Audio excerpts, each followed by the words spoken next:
Welcome to Telangana capital news. నేను రేవతి. ముందుగా headlines.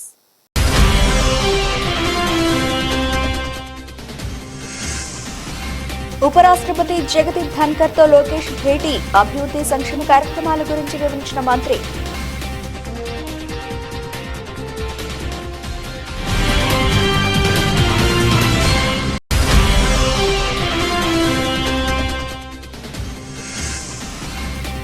అన్నదాన క్రతువులో భక్తుల భాగస్వామ్యం మహాద్భుతం. టీటీడీ నిత్యాన్నదానానికి కూరగాయల అందజేత.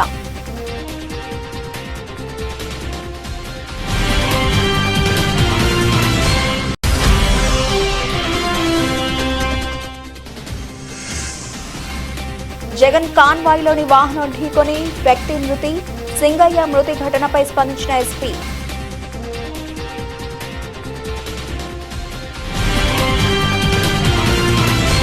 భారత ఉపరాష్ట్రపతి జగదీప్ ధన్కర్ తో రాష్ట్ర విద్యా, ఐటీ, ఎలక్ట్రానిక్స్ శాఖల మంత్రి నారా లోకేష్ మర్యాదపూర్వకంగా భేటీ అయ్యారు. ఈ సందర్భంగా ఆంధ్రప్రదేశ్ లో కూటమి ప్రభుత్వం ఏడాది పాలనలో సాధించిన విజయాలు, అమలు చేస్తున్న అభివృద్ధి సంక్షేమ కార్యక్రమాలను వివరించారు. మరింత వేగవంతమైన అభివృద్ధికి మీ వంతు సహాయ సహకారాలను అందించాలని కోరారు. దేశంలోని తొలిసారిగా రాష్ట్రంలో క్వాంటమ్ వ్యాలీని ఏర్పాటు చేస్తున్నామని తెలియజేశారు. దీనికి ఉపరాష్ట్రపతి ధన్కర్ స్పందిస్తూ అధునాతన టెక్నాలజీని అందిపుచ్చుకోవడంలో ముఖ్యమంత్రి చంద్రబాబు నాయుడు ఎప్పుడూ ముందుంటారని అన్నారు. రాజధాని అమరావతి నిర్మాణ పనుల పురోగతిపై ధన్కర్ వాకబు చేయగా 64,000 కోట్ల రూపాయలకు ఎంతో పనులు ప్రారంభించామని, పనులు వేగంగా పూర్తి చేస్తామని లోకేష్ చెప్పారు. ఈ నెల 21వ తేదీన ప్రపంచ యోగా దినోత్సవం సందర్భంగా విశాఖపట్నంలో ప్రధాని నరేంద్ర మోదీ హాజరయ్యే యోగాంధ్ర కార్యక్రమంతో చరిత్ర సృష్టించబోతోందని చెప్పారు. ఈ కార్యక్రమంలో ఎంపీలు లావు కృష్ణదేవరాయలు, కేశినేని చిన్ని, పెమ్మసాని చంద్రశేఖర్, మస్తిపాటి నాగరాజు, మాగుంట శ్రీనివాసులు రెడ్డి, సానా సతీష్, శబరి పాల్గొన్నారు.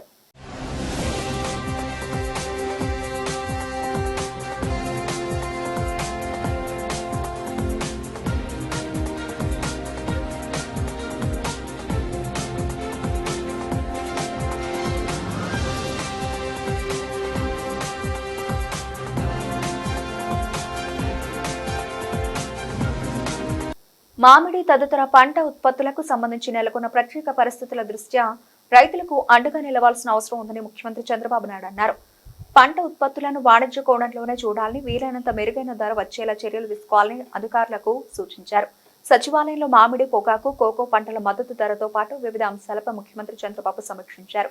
ఏడాది హెచ్డీ బార్లీ, పొగాకుకు 80 మిలియన్ కేజీల మేర ఉత్పత్తి వచ్చిందని సమీక్షలో అధికారులు ముఖ్యమంత్రికి వివరించారు. ఇప్పటి వరకు 27 మిలియన్ కేజీల మేర విక్రయాలు జరిగినట్టు అధికారులు తెలిపారు. మిగిలిన 53 మిలియన్ కేజీల హెచ్డీ బార్లీ, పొగాకును త్వరగా కొనుగోలు చేయాలని ముఖ్యమంత్రి ఆదేశించారు. ఇందులో 33 మిలియన్ కేజీల పొగాకును 24 కంపెనీల ద్వారా కొనుగోలు చేసేలా చర్యలు తీసుకున్నట్టు అధికారులు వివరించారు.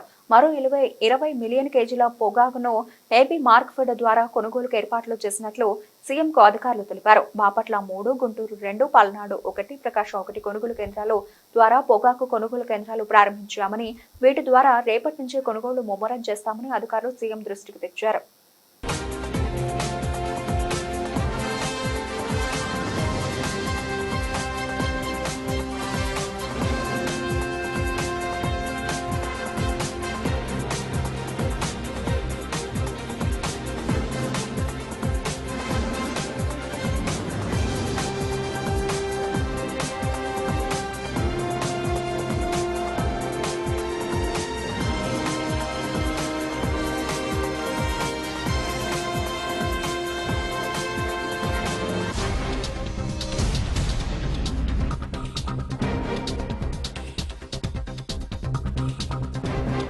లక్షలాది మంది భక్తులకు ప్రతిరోజు అన్నప్రసాదం అందజేస్తున్న తిరుమల తిరుపతి దేవస్థానం నిర్వహిస్తున్న మహత్తరమైన అన్నప్రసాద వితరణ కార్యక్రమంలో భక్తులను కూడా భాగస్వామ్యం చేయడం ఒక అద్భుతమైన ఆలోచన అని ప్రముఖ చార్టెడ్ అకౌంటెంట్ సుంకర అక్కయ్య నాయుడు అన్నారు.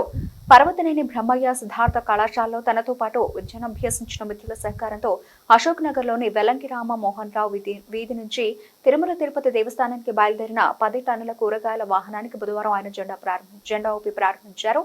ఈ సందర్భంగా ఆయన మాట్లాడుతూ కళాశాల స్థాయి నుంచి తమ మిత్ర బృందం సామాజిక సేవ కార్యక్రమాలు చురుకుగా పాల్గొనేవారన్నారు. ఆదాయ ఒరవడిలో దైవానికి సేవ చేసుకునే మహాద్భాగ్యం తమకు కలిగిందన్నారు. అన్నదాన కార్యక్రమంలో భాగస్వామ్యం కావడం లోక కళ్యాణార్థం యజ్ఞ యాగాలు చేసినంత ఫలితాన్ని ఇస్తుందని పురాణ ఇతిహాసాల్లో సైతం పేర్కొనబడిందని తెలిపారు. కార్యక్రమంలో అక్కయ్య నాయుడు మిత్ర బృందం, స్థానిక భక్తులు పాల్గొన్నారు. వాడ వెంకటరమణ గోవింద గోవింద అన్ని దానంలో కన్నా అన్నదానం చాలా మేనని మన పూర్వీకుల నుంచి మనం తెలుసుకుంటున్న విషయం అది. అలాంటి అన్నదాన కార్యక్రమానికి 1984లో ఎన్టీ రామారావు గారు తిరుమల తిరుపతి దేవస్థానంలో స్థాపించడం జరిగింది. ఆనాడు వందల నుంచి వేలలో జరిగేది. మరి తిరుమలలో ఒక మిడిల్ క్లాసు అలాగే బడుగు బలహీన వర్గాలు వెళ్ళి అక్కడ స్వామివారి దర్శనం కోసం వెళ్ళిన వాళ్ళకి నిత్యం 3 పూట్ల అన్నదానం సేకరించడం అక్కడ జరుగుతుంది. మరి అదే వాళ్ళు ఒక హోటల్కి వెళ్ళి అక్కడ భోజనం చేయాలంటే చాలా ఖర్చు అవుతుంది. అలాంటి ఖర్చు అనేది లేకుండా స్వామివారి అన్నదానంలో తిరుమలలో నిత్యం 3 పూటల ఫ్రీగా టిఫిన్ కాడ నుంచి భోజనం కాడ నుంచి నైట్ టిఫిన్ కాడ నుంచి అన్నీ కూడా రోజుకి వాళ్ళ 1,00,000 మందికి అన్నదానం జరుగుతుందండి. అలాంటి అన్నదాన కార్యక్రమానికి 2006లో విజయవాడవాసి మండవ కుటుంబరావు గారు తిరుమల వెళ్ళి నమో వెంకటేశాయ. ఈనాడు ఈ కార్యక్రమానికి విచ్చేసిన అందరికీ పేరు పేరున ధన్యవాదాలండి. ఈ కార్యక్రమం స్వామివారికి మండవ కుటుంబరావు గారి ఆధ్వర్యంలో ఎన్నో ఏళ్లుగా జరుగుతూ ఉంది. చాలా గొప్ప కార్యక్రమం. ఈ కార్యక్రమంలో పాలు పంచుకున్న ప్రతి ఒక్కరికి దేవదేవుని ఆశీస్సులు, వేడుకొండలవాడి వెంకటేశ్వర స్వామి ఆశీస్సులు ఉండాలని మనస్ఫూర్తిగా ప్రార్థిస్తూ సెలవు తీసుకుంటాను. నా పేరు అక్కయ్య నాయుడు అండి, చార్టెడ్ అకౌంటెంట్ని. PB Siddhartha college old students అందరం కలిసి తిరుమల తిరుపతి వెంకటేశ్వర స్వామి ఆధ్వర్యంలో అక్కడ జరుగుతున్నటువంటి నిత్య అన్నదాన పథకానికి కూరగాయలు సమర్పించాలని సంకల్పం చేసి మన కుటుంబాలన్నీ అంటే మా స్నేహితులందరి కుటుంబాలు, బంధువుల కుటుంబాలు, యావత్ ప్రజానికం సుఖ సంతోషాలతో ఉండాలనే మంచి సంకల్పంతో ఈరోజు తిరుమల తిరుపతి దేవస్థానానికి కూరగాయలని వితరణగా ఇచ్చాం మా స్నేహితులందరం కలిసి. ఈ కార్యక్రమం మరి దేదీప్యమానంగా అక్కడ అద్భుతంగా జరుగుతున్నటువంటి ఈ మహా అన్న సమారాధన క్రతువులో మేము కూడా భాగస్వాములు అవ్వాలని, ఆ దేవదేవుని ఆశీస్సులు కావాలని చేసినటువంటి ఈ సంకల్పం మరి ఇంత చక్కగా దాదాపు మండవ కుటుంబరావు గారి ఆధ్వర్యంలో కీర్తిశేషులు దాదాపు 1996 ఆ టైం నుంచి స్టార్ట్ అయినటువంటి ఈ మహాయజ్ఞం విజయవాడ నుంచి దాదాపు 500 పైగా లారీలు కూరగాయలు మరి ఎందరో మహానుభావులు ఇప్పటివరకు ఇచ్చి ఉన్నారు. మరి వారి ఆధ్వర్యంలో వారు కీర్తిశేషులై పరమపదించిన తర్వాత వారి శిష్యులు నాగేంద్ర గారి ఆధ్వర్యంలో శ్రీ చైతన్య విద్యా సంస్థలో అక్రమంగా పాఠ్య పుస్తకాలు, యూనిఫామ్ల పేరుతో వేలకు వేలు విద్యార్థుల దగ్గర నుంచి దోచుకుంటున్నారని ఏఎస్ఎఫ్ నాయకత్వం స్థానిక బందర్ రోడ్లో ఉన్న శ్రీ చైతన్య ఇందిరా టవర్స్ నందు శాంతియుతంగా నిరసన వ్యక్తం చేస్తుంటే కళాశాల యాజమాన్యానికి లేనటువంటి బాధ పోలీసు వ్యవస్థ అత్యుత్సాహంతో ఏఎస్ఎఫ్ నాయకత్వంపై ప్రత్యక్షంగా దాడి చేసే నాయకులకు గాయాలయ్యి రక్తం చెందిస్తున్నా సరే ఎటువంటి ఫస్ట్ ఎయిడ్ కూడా చేయకుండా మాచవరం పిఎస్కి తరలించడం జరిగింది. ఈ ఆందోళన కార్యక్రమంలో ఏఎస్ఎఫ్ రాష్ట్ర అధ్యక్ష కార్యదర్శులు గుజ్జుల వలరాజు, మందెల నాసర్జీ, సహాయ కార్యదర్శులు ఫణీంద్ర, షాబీర్ బాషా, షేక్ మస్తాన్, కార్యవర్గ సభ్యులు సాదిక్ బాబు, కార్తీక సమితి సభ్యులు రంగస్వామి తదితరులు పాల్గొన్నారు.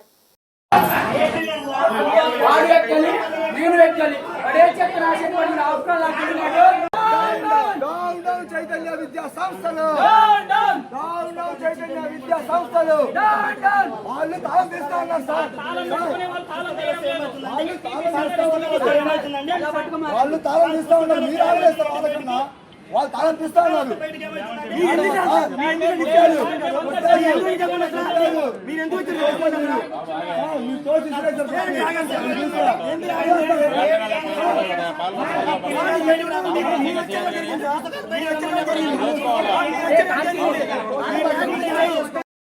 ఈ సందర్భంగా తెలియజేస్తాను. అరెస్టులు, వారెంట్లు విద్యార్థులు ఆపలేవు.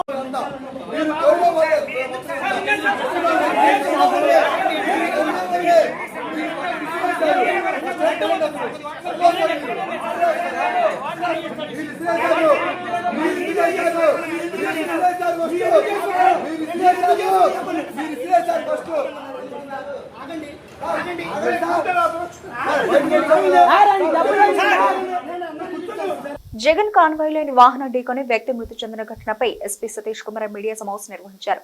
తమ వద్ద 3 వాహనాలకు మాత్రమే అనుమతులు తీసుకున్నారని, కాన్వాయ్ 30కి మించి వాహనాలు ఉన్నాయని చెప్పారు. కాన్వాయ్ పై పూలు జల్లే క్రమంలో సింగయ్య కింద పడ్డంతో కారు అతన్ని ఢీకొట్టిందన్నారు. వాహనాలు ఆగకుండా వెళ్లిపోయాయని, డ్యూటీలో ఉన్న పోలీస్ సింగయ్యను ఆసుపత్రిలో చేర్పించగా అక్కడ మృతి చెందినట్లు చెప్పారు. రత్నపల్లిలో ప్లాన్ చేయడం జరిగింది పల్నాడు డిస్ట్రిక్ట్లో. దాని గురించి మార్నింగ్ అరౌండ్ 9:30కి ఒక 30-35 వెహికల్స్తో పాటు కాన్వాయ్ ఒక 11 వెహికల్స్ కాన్వాయ్తో పాటు అరౌండ్ 35 వెహికల్స్తో పాటు తాడేపల్లి నుంచి స్టార్ట్ అవ్వడం జరిగింది. ఎండ్ రూట్లో ప్రజలు ఉన్నారు. అది కాకుండా వెహికల్స్ కూడా అక్కడక్కడ యాడ్ అయినప్పుడు మనం ఏటుకూరు రోడ్డు దగ్గర అంటే మన ఆంజనేయ బొమ్మ ఉంటాయి, అక్కడ వచ్చినప్పుడు ఒక సంఘటన జరిగింది. దాంట్లో ఏంటంటే మన చెల్లి సింగయ్య అనే వ్యక్తి లింగలాయపాలెం విలేజ్ నల్లపాడు లిమిట్స్లో ఉన్న వ్యక్తి యాక్సిడెంట్లో చనిపోవడం జరిగింది. అక్కడ జరిగినది ఏంటంటే AP 26CE0001 అనే టాటా సఫారీ వెహికల్, అది కాన్వాయ్ వాహనం కాదు, ఒక ప్రైవేట్ వెహికల్.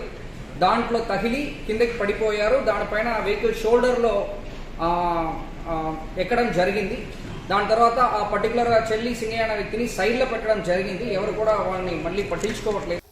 రాష్ట్రాన్ని క్రీడాంధ్రప్రదేశ్గా తీర్చిదిద్ది అన్ని విభాగాల క్రీడాకారులకు తగు రీతిలో ప్రభుత్వం ప్రోత్సాహకాన్ని అందిస్తోందని రాష్ట్ర ప్రభుత్వ వైపు సెంట్రల్ శాసనసభ్యులు బోండా ఉమామహేశ్వరరావు అన్నారు. అమరావతి ప్రాంతం మంగళగిరిలో అంతర్జాతీయ స్టేడియాన్ని అభివృద్ధి చేయడమే కాకుండా మూలపాడులో ఉన్న క్రికెట్ స్టేడియాలను మరింత అభివృద్ధి చేసేలా ప్రభుత్వం కృతనిశ్చయంతో ఉందన్నారు. స్పోర్ట్స్ అసోసియేషన్ ఆఫ్ ఆంధ్రప్రదేశ్ కు ప్రభుత్వ పరంగా అన్ని విధాల క్రీడల వికాసానికి సహకారం అందిస్తుందన్నారు. విజయవాడలో ఉన్న మెయిన్ రోడ్డు వెంబడి కండ్రిక మణికంఠ నగర్ లో యార్ sports judo yoga fitness centre ను ఎమ్మెల్యే బోండా ఉమామహేశ్వరరావు పునఃప్రారంభించారు. ఈ సందర్భంగా ఎమ్మెల్యే ఉమామహేశ్వరరావు మాట్లాడుతూ క్రీడలతో మానసిక శారీరక ఆరోగ్యం లభిస్తుందన్నారు. క్రీడల వికాసానికి ప్రభుత్వం చేయూత అందిస్తోందని చెప్పారు. జూడోలో 20 సంవత్సరాలకు పైగా విశేష అనుభవం ఉన్న సీనియర్ క్రీడాకారుడు నామిశెట్టి వెంకట ఆధ్వర్యంలో ఏఆర్ స్పోర్ట్స్ పునఃప్రారంభం కావడం సంతోషకరమన్నారు. ఏఆర్ స్పోర్ట్స్ సెంటర్ నిర్వాహకుడు నామిశెట్టి వెంకట మాట్లాడుతూ జూడోలో సుదీర్ఘ అనుభవంతో భావి భారతానికి యువ క్రీడాకారులను తయారు చేయాలనే సంకల్పంతో ఏఆర్ స్పోర్ట్స్ సెంటర్ ను 5 సంవత్సరాల క్రితం ప్రారంభించినట్లు చెప్పారు. కార్యక్రమంలో వివిధ క్రీడా రంగాలకు చెందిన ప్రముఖులు యలమంచుల శ్రీకాంత్, జి సుబ్బారావు, ఎన్ పవన్, సందీప్ తదితరులు పాల్గొన్నారు. నమస్కారం. Venkat Namishetti, ex judo federation of India general secretary, ప్రస్తుతం ఆంధ్రప్రదేశ్ జూడో అసోసియేషన్ CEO. అందరికీ నమస్కారం. ముఖ్యంగా మన పత్రిక, print media and electronic media అందరికీ నమస్కారం. ఈరోజు ఇక్కడ జూడో అండ్ యోగా ఫిట్నెస్ అనేటువంటి సెంటరు ఏఆర్ స్పోర్ట్స్ ఎడ్యుకేషన్ అనే సంస్థ ఒక 5 సంవత్సరాల క్రితం మా అమ్మ నాన్న పేరిట స్థాపించడం జరిగింది. ఆ తర్వాత అనేక ట్రైనింగ్స్ జరిగినాయి. ఈ జరిగిన వాటిల్లో ఇక్కడి నుంచి దాదాపు ఖేలో ఇండియా స్థాయికి మెడల్ కొట్టే స్థాయికి ఈ అకాడమీ వెళ్ళింది. అయితే ఇటీవల మీకు తెలుసు, లాస్ట్ ఇయర్ ఫ్లడ్స్ వచ్చినప్పుడు నేను నించున్న ప్లేస్లో 5 అడుగుల లోతు నీళ్ళు 8 రోజులు ఉండి దాదాపు ఒక 30-40 లక్షల రూపాయల వర్తు సామగ్రి అంతా కూడా పోవటం జరిగింది. దీన్ని మళ్ళీ శక్తి కూడగట్టుకొని, ఇది కేవలం మా సొంత సంస్థ, ఇది వ్యాపార సంస్థ అయితే కాదు. రాష్ట్రంలో కూటమి ప్రభుత్వం అధికారంలోకి వచ్చినాక మళ్ళా క్రీడలకి మహాదర్శి పట్టింది. అన్ని రకాలుగా క్రీడల్ని ప్రోత్సహించే ఈ ప్రభుత్వం అన్ని ఈవెంట్స్లో కూడా క్రీడాకారుల్ని, అలాగే అకాడమీలని, కోచింగ్ సెంటర్ని అన్నిటిని కూడా అభివృద్ధి పరుస్తూ ఉన్నాం. అమరావతిలో ఇంటర్నేషనల్ స్టాండర్డ్స్తో క్రికెట్ స్టేడియంస్, అలాగే మళ్ళీ అదర్ ఈవెంట్స్కి స్టేడియంస్ కూడా డెవలప్ చేస్తూ ఉన్నాం. మూలపాడులో స్పోర్ట్స్ సిటీని పెట్టాలనే ఒక ఆలోచనతో ఉన్నాం. అన్ని రకాలుగా కూడా క్రీడలకి మళ్ళా పూర్వ వైభోగం తీసుకురావడానికి ఈ ప్రభుత్వం చిత్తశుద్ధితో కట్టుబడి ఉంది. ఈరోజు జూడో అసోసియేషన్ స్టేట్ CEO అయినటువంటి నామిశెట్టి వెంకట్ గారి ఆధ్వర్యంలో ఇక్కడ ఉచితంగా క్రీడాకారులకి ట్రైనింగ్ ఇవ్వటం, జిమ్ము గతం నుంచి కూడా ఎప్పటి నుంచో ఉంది. దీన్ని ఇంకా ఆధునీకరించి గతంలో అనేక సార్లు కోరిన తర్వాత, అనేక ప్రభుత్వాలు మారిన తర్వాత చివరికి ఆంధ్రప్రదేశ్ ప్రభుత్వం జూన్ 20న రెవెన్యూ డేగా ప్రకటిస్తూ గెజెట్ విడుదల చేసినట్టు ఆంధ్రప్రదేశ్ రెవెన్యూ సర్వీసెస్ అసోసియేషన్ అధ్యక్షుడు బొప్పరాజు వెంకటేశ్వర్లు తెలిపారు. గాంధీనగర్లోని అసోసియేషన్ కార్యాలయంలో విలేకరుల సమావేశంలో మాట్లాడుతూ ప్రభుత్వం తీసుకున్న నిర్ణయాన్ని ఆయన అభినందించారు. రెవెన్యూ డేను రోజున ప్రజలకు రెవెన్యూ శాఖ అందిస్తున్న సేవల గురించి అవగాహన కల్పించడం ప్రధాన లక్ష్యమని చెప్పారు. జిల్లా స్థాయిలో, మండల కార్యాలయ స్థాయిలో ప్రత్యేక కార్యక్రమాలు చేపట్టనున్నట్లు వెల్లడించారు.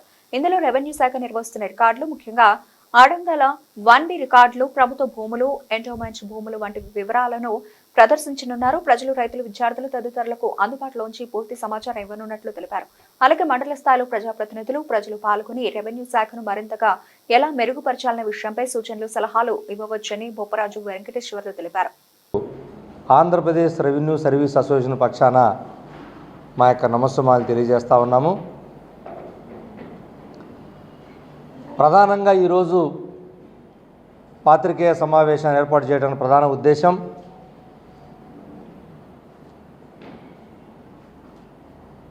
రెవెన్యూ శాఖ అనేక శాఖలకి తల్లి లాంటి రెవెన్యూ శాఖ దాదాపుగా కొన్ని దశాబ్దాల పాటు రాచరికపు పాలన నుంచి మాకు తెలిసి 1540 క్రీస్తు శకం 1540లో షేర్షా సూరి ఫరీద్ ఖాన్ ఆయన రాచరికంలోనే భూపరిపాలన వ్యవస్థను ఏర్పాటు చేసిన చరిత్ర. అక్కడి నుంచి మనకు తెలిసే 1640లో కంచర్ల గోపన్న అంటే శ్రీరామదాసుగా ప్రసిద్ధిగాంచినటువంటి కంచర్ల గోపన్న ఖమ్మం జిల్లా పాల్వంచ పరగనకి తహసీల్దారుగా ఆనాడున్నటువంటి గోల్కొండ నవాబు గారు తానిషా గారు అనేక ఇబ్బందులు పెట్టినటువంటి చరిత్ర కూడా ఇటీవల కాలంలో కూడా మనం చూసాం. అందరికీ తెలిసిన చరిత్ర అక్కడి నుంచి. అయితే రికార్డుల పరంగా చట్టబద్ధంగా బ్రిటిష్ అదేవిధంగా రెవెన్యూ ఉద్యోగులు సేవా తత్పరతకు గౌరవాన్ని ఇచ్చినటువంటి రాష్ట్ర ప్రభుత్వం ప్రతి సంవత్సరం జూన్ 20వ తేదీని రెవెన్యూ దినోత్సవంగా అధికారికంగా నిర్వహించాలని నిర్ణయం తీసుకోవడం పట్ల యావత్ రెవెన్యూ శాఖ హర్షం వ్యక్తం చేస్తున్నాం. ఈ సందర్భంగా గౌరవ ముఖ్యమంత్రి వర్యులు శ్రీ నారా చంద్రబాబు నాయుడు గారికి, అదేవిధంగా గౌరవ రెవెన్యూ శాఖ మంత్రులు శ్రీ అనగాని సత్యప్రసాద్ గారికి, గౌరవ CCLA మరియు స్పెషల్ చీఫ్ సెక్రటరీ శ్రీమతి జి జయలక్ష్మి ఐఏఎస్ గారికి రెవెన్యూ శాఖ తరఫున కృతజ్ఞతలు తెలియజేసుకుంటున్నాం. మరి ఈ యొక్క రెవెన్యూ దినోత్సవాన్ని పురస్కరించుకుని ప్రతి ఒక్క రెవెన్యూ ఉద్యోగి కూడా రెవెన్యూ శాఖ చేస్తున్నటువంటి సేవల్ని మరింత ప్రజాహితంగా అవినీతి రహితంగా ప్రజల వద్దకు తీసుకువెళ్లాలని, ప్రభుత్వ ప్రాధాన్య కార్యక్రమాలని అత్యంత పారదర్శకంగా అందజేయాలని చెప్పేసి ప్రతి ఒక్క రెవెన్యూ ఉద్యోగిని, రెవెన్యూ అధికారిని ఏపీ సర్వీసెస్ అసోసియేషన్ పక్షాన్ని కోరుకుంటూ ఈ యొక్క జూన్ 20వ తేదీన మనం నిర్వహించుకోబోతున్నటువంటి రెవెన్యూ దినోత్సవానికి ముందస్తుగా ప్రతి ఒక్క రెవెన్యూ ఉద్యోగికి పేరు పేరున ఏపీ రెవెన్యూ సర్వీసెస్ అసోసియేషన్ పక్షాన హార్దిక శుభాకాంక్షలు తెలియజేస్తున్నాం. విజయవాడ నగరం దిగువ ప్రాంతాలకు పెను విషాదానికి కారణమైన బుడమేరుపై యుద్ధ ప్రాతిపదిక పనులు చేపట్టాలని సిపిఐ నేతలు డిమాండ్ చేశారు. భవిష్యత్తులో ఎటువంటి నష్టం రాకుండా పటిష్టమైన చర్యలు తీసుకుంటామని సీఎం చంద్రబాబు ఇచ్చిన హామీలను వెంటనే అమలు చేయాలన్నారు. ఆపరేషన్ బుడమేరు అమలు చేయాలని మంత్రి నిమ్మల రామనాయుడికి సిపిఐ నేతలు విజ్ఞప్తి చేశారు. విజయవాడ బెంచ్ సర్కిల్ సమీపంలోని మంత్రి క్యాంపు కార్యాలయానికి వెళ్లిన ఐక్య కార్యాచరణ నేతలు మంత్రికి వినతిని అందజేశారు. అనంతరం మీడియాతో మాట్లాడుతూ గత సంవత్సరం బుడమేరు పరివాహక ప్రాంతాలైన విజయవాడ దిగువ ప్రాంతాలకు నష్టం వాటిల్లిందని విషయం తెలిసిందేనన్నారు. ముంపు సమయంలో సీఎం చంద్రబాబు బుల్డోజర్లపై ప్రయాణించి ప్రజలకు పలు హామీలు ఇవ్వడం జరిగిందని గుర్తు చేశారు. భవిష్యత్తులో బుడమేరుతో ఇలాంటి విపత్తులు రాకుండా పటిష్టమైన చర్యలు తీసుకుంటామని, సమస్యకు శాశ్వత పరిష్కారం చూపిస్తానని హామీ ఇచ్చి నెలలు గడుస్తున్నా పట్టించుకోకపోవడం దారుణమన్నారు. విజయవాడ నుంచి కొల్లేరు నుంచి సముద్రం కలిసే వరకు దాదాపుగా 160 కిలోమీటర్ల సుదీర్ఘమైన బుడమేరును అభివృద్ధి చేయాలని డిమాండ్ చేశారు. ఎటువంటి వరదలు వచ్చినా విజయవాడ నగరంతో పాటు పలు ప్రాంతాలు నష్టపోకుండా సుమారు 1000 కోట్ల రూపాయలతో అభివృద్ధి చేయాలని ప్రభుత్వాన్ని కోరామన్నారు. కేవలం 50 కోట్ల రూపాయలతో సమస్య పరిష్కారం కాదని ప్రతి సంవత్సరం ఇదే పరిస్థితి వస్తోందన్నారు. బుడమేరు ముంపుతో విజయవాడ నగరంలో 32 డివిజన్స్ ప్రధానంగా నీట మునిగాయి.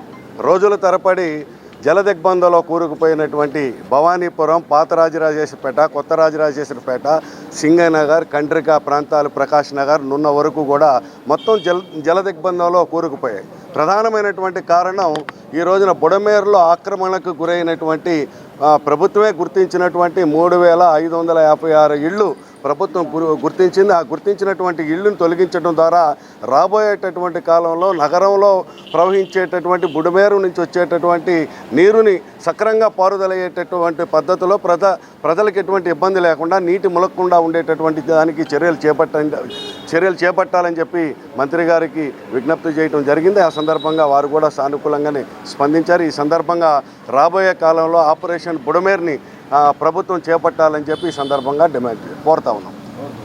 తీర్మానం చేసి కేంద్రం మీద ఒత్తిడి తేవాలి, లేదంటే అఖిలపక్ష పార్టీల మీటింగ్ చేసి ప్రభుత్వం మీద, ఢిల్లీ ప్రభుత్వం మీద ఒత్తిడి తేవాలి, లేదంటే ఇది రాష్ట్ర ప్రజల సమస్యగా మార్చాలి. ఇది ముఖ్యమంత్రి ప్రధానమంత్రి మధ్య వైరుధ్యం కాదు, రాష్ట్ర ప్రజలు కేంద్రం మీద ఒత్తిడి చేసే విధంగా ఒక ప్రక్రియ సాగాలి. దానికి రాష్ట్ర ప్రభుత్వం చొరవ తీసుకోవాలని చెప్పి అన్ని పార్టీల తరఫున విజ్ఞప్తి చేస్తున్నాం. సంవత్సరం ముఖ్యంగా బుడమేరు వరదలు వచ్చి మరి పెద్ద ఎత్తున డివాస్టేషన్ జరిగింది. ఆ సందర్భంలో రాష్ట్ర ప్రభుత్వము, ముఖ్యమంత్రి చంద్రబాబు నాయుడు గారు కూడా బాగా స్పందించారని ప్రజలు కూడా ఆ రోజు ఆనందించారు. కానీ ఆ రోజు ముఖ్యమంత్రి గారు ఏదైతే హామీ ఇచ్చారో ఈ బుడమేరు ఆపరేషన్ పేరుతో దీన్నంతా కూడా ప్రక్షాళన చేస్తామన్నారు. కానీ అది జరగనందువల్ల ఇవాళ మళ్ళీ ప్రజలందరి తరఫున కూడా ప్రతిపక్షాలుగా మేము ఆందోళన చేస్తూ ఉన్నాం, అడుగుతూ ఉన్నాం. ఎందుకంటే ఆపరేషన్ బుడమేరు ఏదైతే ఉందో అది చేయడం ద్వారా మాత్రమే ఎన్టీఆర్ జిల్లా, ప్రత్యేకించి విజయవాడ నగరము, దీంతోపాటు కృష్ణా జిల్లా, అదేవిధంగా చివరికి ఏలూరు జిల్లా కూడా దీనిపైన అనుసంధానమై ఉంది. కాబట్టి కొల్లేరుకు పోయే వరకు కూడా దీన్నంతా ప్రక్షాళన చేయాలి. కానీ మంత్రి గారు చెప్పిన దాని ప్రకారం నాకు అర్థమైంది ఏమంటే ఇదంతా చేయాలంటే దాదాపు 8,000 కోట్ల పైన ఖర్చు అవుతుంది. కాబట్టి డివాస్టేషన్ దాని కింద కేంద్ర ప్రభుత్వం నిధులతో దాన్ని సమకూరుస్తాము, చేర్చాలని ప్రయత్నం చేశామని చెప్తా ఉన్నారు. మరి కేంద్రంలో అధికారంలో నరేంద్ర మోడీ ప్రభుత్వము వారు మాటలు బాగా చెప్తున్నారు తప్ప నిధుల దగ్గరకు వచ్చేలోగా పెద్దగా వారేమి స్పందించడం లేదు. ఎక్కడన్నా మామాను కానీ ఇక్కడ వంగతోట దగ్గర వద్దన్నట్లు ఆయన చేసింది అయితే పెద్దగా లేదు. మరి వీరేమో వారి వైపు ఎదురు చూస్తూ కూర్చున్నారు తప్పితే తీరా చూస్తే జరిగింది మాత్రం ఏమీ లేదు. కాబట్టి ఏమంటే ఇవాళ వీరు ప్రచారం యోగాసనాల సాధన ద్వారా సంపూర్ణ ఆరోగ్యం సొంతమవుతుందని, ఆరోగ్యమే మహాభాగ్యమని, ఆరోగ్యం బాగుంటే అది ఆర్థిక పురోగతికి విలువైన మార్గం అవుతుందని జిల్లా కలెక్టర్ లక్ష్మీషా అన్నారు. ఆరోగ్యంగా జీవించడం కంటే మించిన సంపద లేదన్న విషయాన్ని ప్రతి ఒక్కరూ తెలుసుకున్న రోజున యోగా సాధన ప్రతి ఒక్కరి జీవితంలో ఒక భాగంగా మారుతుందన్నారు. విజయవాడ బీఆర్టీఎస్ యోగా స్ట్రీట్ లో జిల్లా అధికార యంత్రాంగం, విజయవాడ నగరపాలక సంస్థ ఆధ్వర్యంలో బుధవారం జరిగిన యోగాంధ్ర కార్యక్రమంలో కలెక్టర్ లక్ష్మీషా, వివిధ బ్యాంకుల అధికారులు, సిబ్బంది, వాసవి ఇంటర్నేషనల్ క్లబ్స్ సభ్యులతో కలిసి యోగాసనాలు వేశారు. ఈ సందర్భంగా కలెక్టర్ మాట్లాడుతూ ప్రజల ఆరోగ్యం బాగుంటే వైద్య ఖర్చుల రూపంలో చేసే వ్యయం తగ్గడం వల్ల వారిలో డబ్బులు పొదుపు చేసే సంస్కృతి పెరుగుతుందని, అది వ్యక్తి శ్రేయస్సుకు, ఆర్థిక అభివృద్ధికి దోహదపడుతుందని పేర్కొన్నారు. ఇదే వేదికపై కొన్ని రోజుల కిందట వైద్యులు కూడా యోగా సాధన చేశారని, వారి ప్రసంగాల్లో సైతం యోగాసనాలు ఆచరించడం ద్వారా అద్భుతమైన ఆరోగ్యం ప్రజలకు లభిస్తుందని తెలిపారన్నారు. యోగా సాధన విశిష్టతపై బ్యాంకర్లు తమ ఖాతాదారులకు, ఉద్యోగులకు, సిబ్బందికి అవగాహన కల్పించాలన్నారు. జీవితంలో ఏం సాధించాలన్నా ఆరోగ్యంగా ఉండడం ముఖ్యమని, ప్రతి ఒక్కరూ తమ రోజువారీ జీవితంలో యోగా సాధనకు కొంత సమయం కేటాయించాలన్నారు. నమస్కారం. ఫస్ట్ ఆఫ్ ఆల్ నేను కలెక్టర్ గారికి ధన్యవాదాలు తెలియజేస్తున్నాను. బ్యాంకర్స్ని కూడా ఈ ప్రోగ్రామ్లో పార్ట్గా చేసినందుకు. బ్యాంకర్స్కి కూడా మెయిన్ యోగా అనేది చాలా ఇంపార్టెంట్. వాళ్ళ రొటీన్ లైఫ్లో స్ట్రెస్ నుంచి రిలీవ్ అవ్వడానికి చాలా యూజ్ అవుతుంది. సో అందరూ కూడా, బ్యాంకర్స్ అందరూ కూడా ఈ యోగాని దైనందిక జీవితంలో ఒక పార్ట్గా చేసుకొని రొటీన్గా ప్రాక్టీస్ చేస్తూ హెల్దీగా వెల్దీగా ఉండాలని ఆశిస్తున్నాను. మా అందరికీ, బ్యాంకర్స్ అందరికీ ఈ అవకాశాన్ని ఇచ్చినందుకు కలెక్టర్ లక్ష్మీషా గారికి బ్యాంకర్స్ తరఫున ధన్యవాదాలు తెలియజేసుకుంటున్నాను. Thank you. నా పేరు శ్రీనివాసరావు అండి, ఎస్బీఐ రీజనల్ మేనేజర్. ముఖ్యంగా ఇవాళ ఈ యోగాంధ్ర కార్యక్రమానికి బ్యాంకర్స్ అందరినీ భాగస్వాములు చేసినందుకు జిల్లా కలెక్టర్ లక్ష్మీషా గారికి ప్రత్యేక ధన్యవాదాలు. ఎస్పెషల్లీ బ్యాంకర్స్ చాలా స్ట్రెస్ఫుల్గా ఉంటారు. సో ఖచ్చితంగా మాకు చాలా ఈ కార్యక్రమం ఎంతో ఉపయోగపడుతుంది. తర్వాత జిల్లా కలెక్టర్ గారు సూచించారు, ఈరోజు ఇది ఈ ఒకరోజు కార్యక్రమం కాకుండా రెగ్యులర్ యాక్టివిటీగా చేయమని చెప్పారు. ఖచ్చితంగా మేము దాన్ని ఇంప్లిమెంట్ చేస్తాము. మా మిగతా సిబ్బందిని కూడా ఇది రోజు ఈ కార్యక్రమం చేసే విధంగా, పార్టిసిపేట్ చేసే విధంగా మేము సూచనలు ఇచ్చి పార్టిసిపేట్ చేసేటట్టు చూస్తాం. తెలంగాణలో గత బీఆర్ఎస్ ప్రభుత్వ హయాంలో జరిగిన ఫోన్ ట్యాపింగ్ వ్యవహారంపై AP PCC chief YS Sharmila తొలిసారిగా స్పందించారు. ఏపీ తెలంగాణలో చేస్తున్న అరాచకాలతో పోలిస్తే ఫోన్ ట్యాపింగ్ విషయం చిన్నదిగా అనిపించిందని, అందుకే ఈ అంశాన్ని బయటకు చెప్పలేకపోయానని వైఎస్ షర్మిల వివరించారు. తెలంగాణలో ఫోన్ ట్యాపింగ్ జరిగిందన్నది ముమ్మాటికి నిజమని ఏపీ పీసీసీ అధ్యక్షురాలు వైఎస్ షర్మిల స్పష్టం చేశారు. 2018-19 పొలిటికల్ టైంలో తెలంగాణ సీఎంగా కేసీఆర్, ఏపీ సీఎంగా జగన్ ఉన్నప్పుడు చాలా సన్నిహితంగా ఉండేవారని గుర్తు చేశారు. ఈ ఫోన్ ట్యాపింగ్ వ్యవహారం ఈ ఇద్దరు సీఎంల జాయింట్ ఆపరేషన్ అని ఆమె అభివర్ణించారు. వాళ్ళ సంబంధం ముందు రక్త సంబంధం కూడా చిన్నబోయిందని ఆవేదన వ్యక్తం చేశారు. బుధవారం విశాఖపట్నంలో వైఎస్ షర్మిల విలేకరులతో మాట్లాడుతూ నా ఫోన్ నా భర్త ఫోన్ ట్యాప్ అవుతుందని తమకు స్పష్టంగా అర్థమైందన్నారు. వైసీపీ సీనియర్ నేత వైవి సుబ్బారెడ్డి స్వయంగా వచ్చి ఫోన్స్ ట్యాప్ అవుతున్నాయని నాతో పేర్కొన్నారని ఆమె గుర్తు చేసుకున్నారు. తమ ఫోన్ సంభాషణ తనకే వినిపించారని అన్నారు. ఈ విషయం సుబ్బారెడ్డి ఒప్పుకుంటారా అంటే నాకు అనుమానమేనన్నారు. ఏ విచారణకైనా బైబిల్ మీద నా బిడ్డల మీద ప్రమాణం చేసి చెప్పగలని వైఎస్ షర్మిల ఈ సందర్భంగా స్పష్టం చేశారు.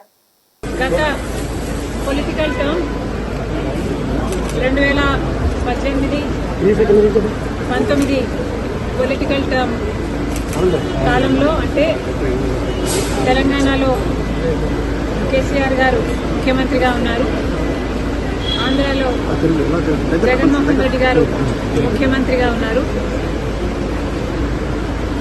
ఇద్దరు చాలా సన్నిహితంగా ఉండేవాళ్ళు. ఒకరికి ఒకరు అన్నట్టుగా కేసీఆర్ కేటీఆర్ గారు జగన్మోహన్ రెడ్డి గారితో చాలా మంచి సంబంధాలను మెయింటైన్ చేశారు. అసలు వాళ్ళ సంబంధం ముందు రక్త సంబంధం కూడా చిన్నబోయింది.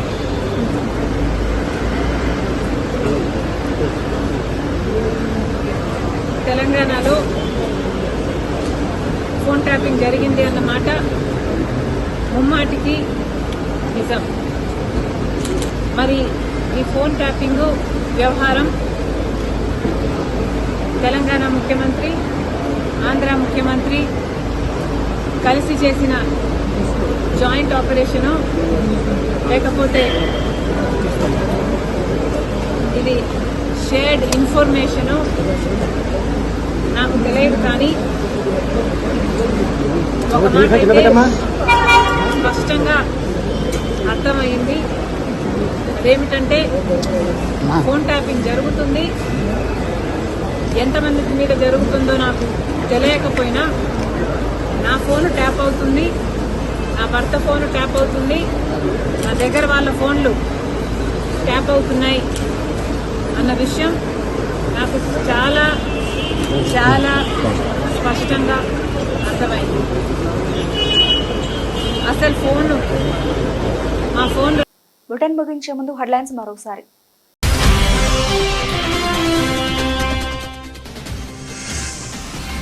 ఉపరాష్ట్రపతి జగదీప్ ధన్కర్ తో లోకేష్ భేటీ, అభివృద్ధి సంక్షేమ కార్యక్రమాల గురించి వివరించిన మంత్రి.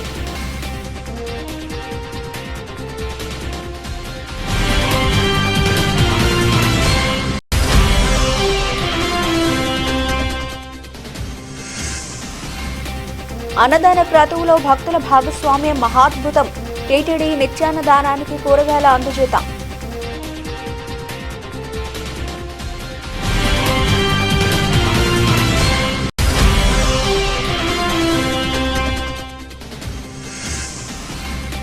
జగన్ కాన్వాయ్లోని వాహనం ఢీకొని వ్యక్తి మృతి, సింగయ్య మృతి ఘటనపై స్పందించిన ఎస్పీ.